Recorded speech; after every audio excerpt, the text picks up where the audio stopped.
Hey friends, so today I wanted to do another video for you guys.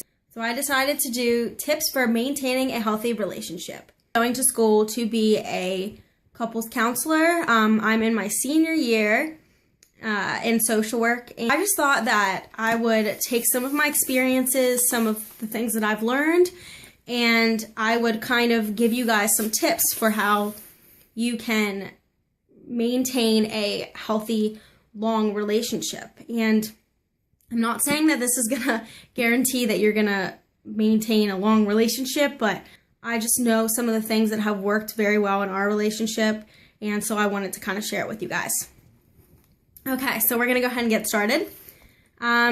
So the first and most important thing in a relationship is trust. You pretty much need to trust until the trust has been broken. I know that it's really hard in a relationship to just put all your trust in a person, especially if you've heard like stuff that they've done in the past or you've been hurt in the past, but you have to realize that not everybody is that way. And until someone really gives you a reason to break your trust, you need to trust them because it's just going to start fights. The number two thing is that you need to have communication. Communication is the key. You need to talk it out. If there's something bugging you, talk to them about it. You know, if you've heard something, talk to them about it. If you're not okay with something, talk to them about it. It's all about communication. Communication is how you learn things. It's how you grow. And it can really make or break a relationship. The third thing is to avoid the abuse cycle signs. I'm in a family violence class right now, and I have recently learned these signs. And I thought that I would put this in here because I know that I've just seen people I'm close to recently get out of relationships that could potentially have been abusive. And there's just a few signs that you need to know what to look out for if you might end up having an abusive relationship. So the first is the honeymoon phase, which is pretty much where, you know, they're gonna act like they are just perfect for you. It's just pretty much how it goes, you know, they're gonna suck up to you. The second phase is isolation. That's where you start getting into the person telling you, you know, hey, you shouldn't be hanging out with those friends, or hey, you know, this person's not good for you. You need to be with me and only me. And you might, you know, have to cut off social media and just other things, and that's really not a good sign because you need other people in your life or you're going to literally go crazy. I'm telling you that right now. If it's a good relationship, you need time apart sometimes. It's just how it is. The third thing is verbal and psychological abuse. It's kind of self-explanatory, but you know, if they start to verbally hurt you and start to just kind of say things that they didn't used to say that just aren't, you know, who they used to be, then you need to get out of it because the next phase is the physical abuse. And this is where they might actually start hurting you. And you need to make sure that you're not going to stay in this phase because then after that, it goes back to the honeymoon phase where they're like, oh, I'm so sorry for doing that. Please don't leave me. And then it starts all over again. So just look out for those signs. If you want to have a healthy relationship, do not keep a relationship going if you see these signs happening.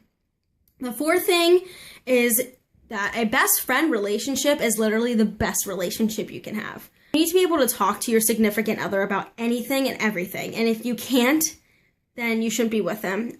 I know that all the lovey-dovey stuff is great, but you need to be able to talk to them too. It goes back to the communication thing. Communication's everything, and if you can't have that best friend communication with your significant other, you should not be in the relationship. The fifth thing is to never give up. You know, in the Bible, it says love never fails, and I don't care how many people tell me that they don't believe it.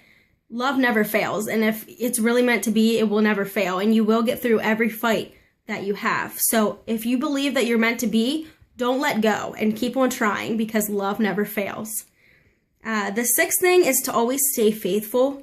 I know sometimes it might be hard when you get in fights. You might be like, oh, this guy's texting me and he wants to be with me.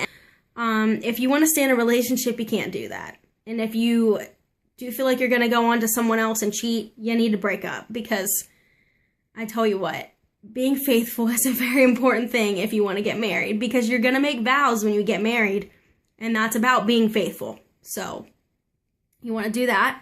The 7th thing is to support each other. You know, no matter if your significant other's doing things that you don't like, you still need to support them, and you still need to be there for them, because that's what helps bring you guys together, is the support that you can give each other. So make sure that you're always supporting each other. Number 8 is don't rush into anything. Good things literally do take time. And, you know, I've been dating someone for almost 6 years, and that's okay. You know, you don't want to rush into anything, because if you rush into something, you might not be sure, and then you can end up at a place where you don't want to be. So just take things slow and enjoy the time that you have. The 9th thing is to always be yourself. Don't change to impress anyone. If you're having to change who you are and change the things that you used to love because the person you're in a relationship with doesn't like that, it's not a good relationship and you shouldn't be in it. You need to talk to them too if, you know, if you feel like you can't be yourself around them. And if they really love you, they will be okay with who you are and they won't try to change you. The 10th thing is that money is not everything. In a relationship, you're going to go through financial struggles. And, you know, not every relationship has money.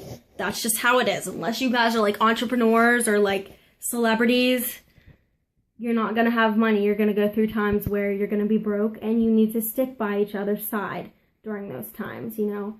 Love beats money, and if you don't agree with that, you shouldn't be in a relationship. The last tip that I have for you guys is to compromise. Okay, nothing good ever comes easy. You have to literally compromise and sacrifice to be able to bring the good out into each other. Compromising is something that you're going to have to do all throughout your relationship.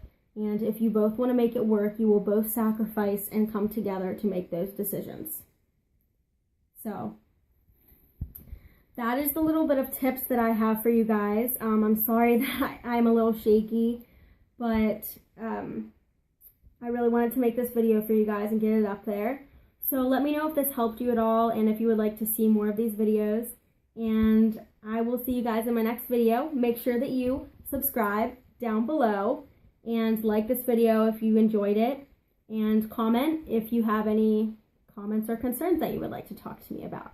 I'll see you guys next time. Bye.